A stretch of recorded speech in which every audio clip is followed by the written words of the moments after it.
काय खातो? गणुडी काय खातो? काय खातो? गणुड्या काय खातो? आवळा. आवळा खातो? हा. कसा लागतो आवळा? कसा लागतो बरं आवळा?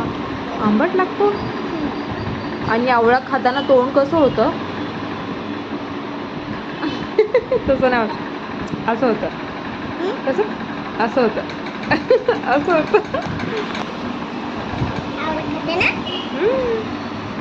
आवडतो का रे तुला आवळा? आवडतो तुला आवळा? आवळा खाल्ल्याने काय होतं रे? आवळा खाताना असं होतं. बरं आवळा खाल्ल्याने काय होतं? पोट दुखतो. पोट दुखतं? हा. वेड्या, उलट स्ट्रॉंग होतं. हा. मग खायचा का रोज आवळा? हा. बरं.